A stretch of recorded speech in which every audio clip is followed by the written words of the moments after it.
Cayo rukun jagal jago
janji sabar aja kasusun sawaya jenggal-jenggal tarine lamonanku bapak ing kabeh ora kawula gak aku menyebut wis Pak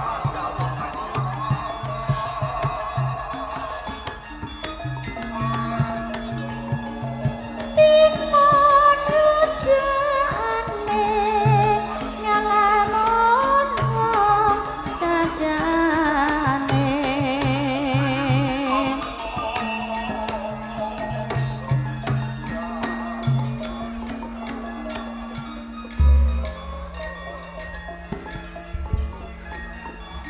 jagal mugi katapi kanjeng asung pangabektimu dak tompo nanging pangestuku tampanono jagal saged ingkang diubah dadosaken jejimat wajibamu kepiye dawuh dalem sampun kula estakaken kula keng parikedah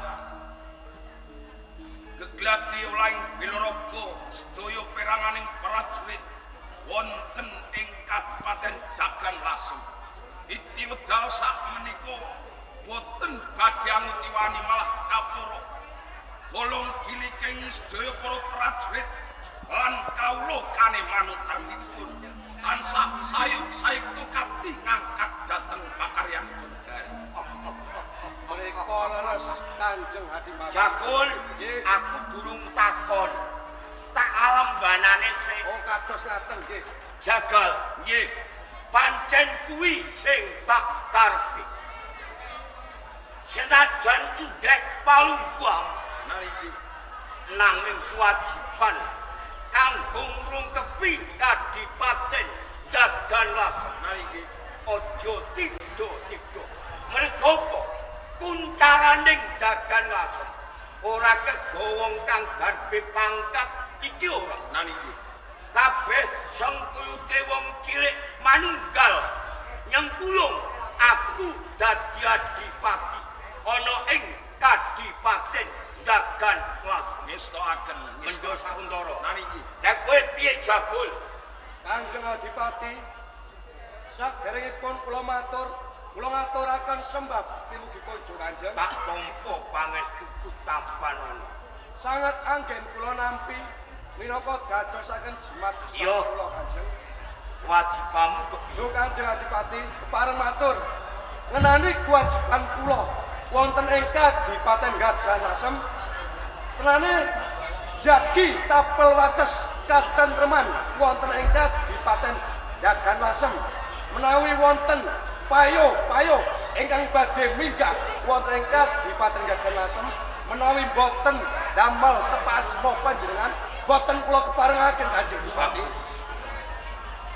Tentreming praja Dagan Lasem merga sapa ing kawula ing kono manunggal bolong kumilik kabeh melu ngrungkepi Kadipaten Dagan Lasem mendho saundara Ngestaken dawuh kowe tak takoni wajibamu kepiye saderengipun kula matur sembah Mbah kula ditunjuk kanjeng tak tampa aja wedi iki ketoprak ora bapakmu iki yo tak tampa pangestuku tampanono kula tampi dya dadosaken jimat sang kula wajibamu kepiye pareng matur anggen kula ngae jejiban kempalake sedaya prajurit sowan wonten ing Kadipaten Dagan Lasem boten wonten ingkang botangaken sedaya para prajurit sampun kepak aden tenan angger kowe gelem latihan besok kena munggu golek sandang pangan nggih Bali Kakang Ronggo Metaun Kanjeng Adipati Suryawiyata manut aturing kawula kang dipandhegani jagal mewah jabul Dagan Lasem Kemah Ripah Loh Jinawe kaya pindho gayuh kencana rugi iki tenan apa mung cukup pangucap Kakang Ronggo Metaun Kanjeng Adipati menika sayekti ala ing para kadang Adipati Patmanegara menawi sami ala menawi Kanjeng Adipati Suryawiyata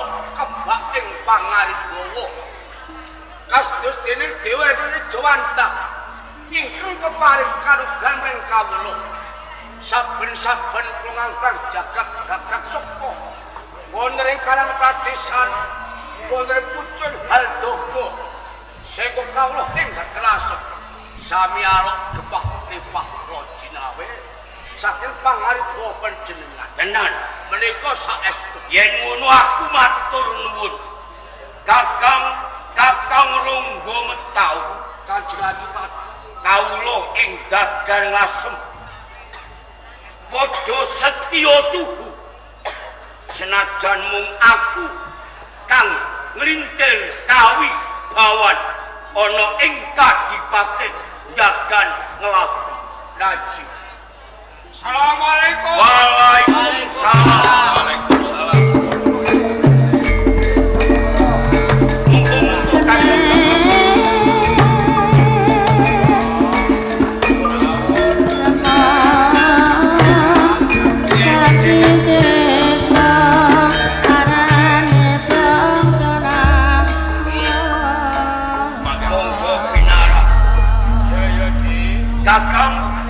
Kakang Jabar Sudik nggih Kakang Sunan Kudus Suryawiyata. sak rawuh tika wonten ing Kadipaten Dagan Lasem kula taus sembah Kakang Jabar Iya Di. Tak tampa gawe senenge atine wong tuwa. Mung wae salam panjungane wong tuwa ditampani. kula tampi mugi minggu iku caranipun wonten ing Kadipaten Dagan Lasem Amin. Kakang wonten tetembungan klapa ijo cendak tapas tebih saking Panti Kudus wanci kados ngaten ngemenaken tumapak ing Kadipaten Dagan Lasem nglangke napa wonten wigatos Kakang Sunan Kudus Piye to? Kok malah si Adi takon karo pun Kakang. lha pripun Apa si Adi ora nampa niwala hidran saka Demak kok? waduh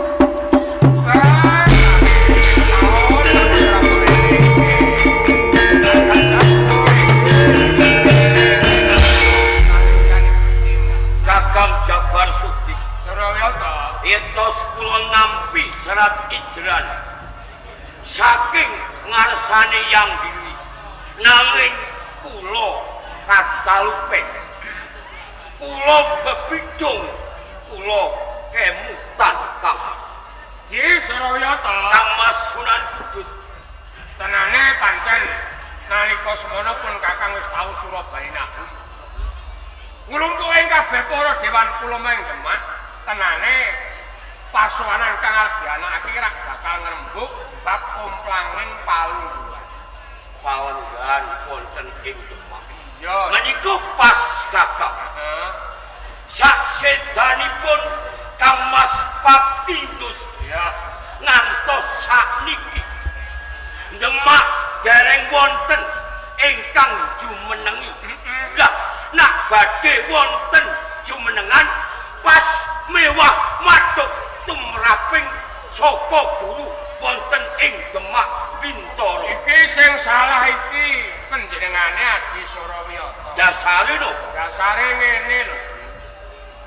Lamun ana apa wae ing Kasultanan Demak apa to halane lamun kang sira kuwi melu rawuh parandene nalika semono si Adi uga ora rawuh. Lah mergo si Adi ora rawuh ora melu anak seni karepe para wali iki wis ana kang dituding iki wis ana. Sampun wonten Wis ingkang kadumuk mewah kabiji minangka dados sultan wonten Demak. bisa di Lajeng sinten Kang Mas? ingkang rayi Trenggono. Kyai Trenggono.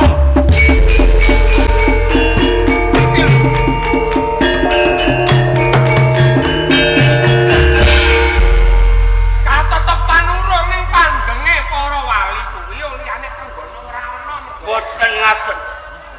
Romo Suwardi Romo Bapatah sampun nilar wekas. Sok sinten wedrah ing Demak saged dados sultan nanging kedah ngawontenaken gilir kacang Arak kowe. sing tegese ganti gumanti. Sedanipun Kang Mas Patiunus kedahipun Kang Mbok Ratu Mas Nyawa. Yen Kang Mbok Mas Nyawa boten kastu, kedahipun Kang Mbok Ratu Mas Kencana. Kabeh wadon. Yen boten pikantuk mergoni wadon, Surya Wiyata kepengin dadi sultan ing Demak.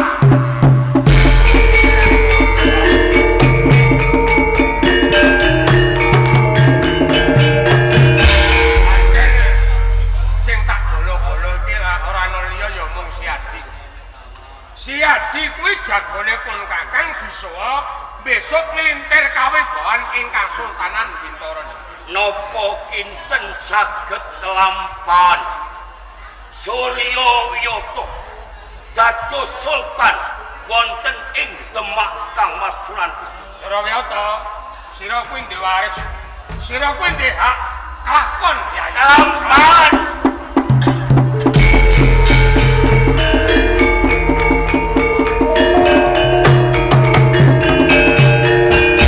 sakniki yen kelampahan mawi petung ingkang kados pundi Kang Jabar sediki. Iki ngene, yo ben ora kawistara, lamun kabeh mau kang maringi dalan iki aku.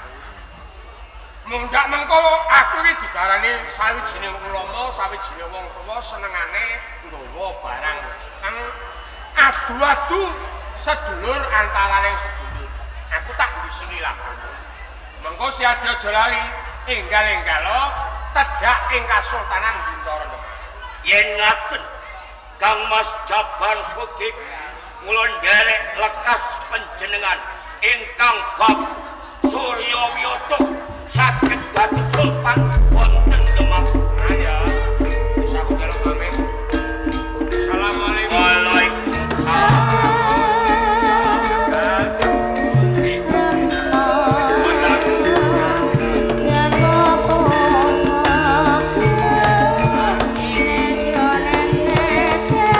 Pak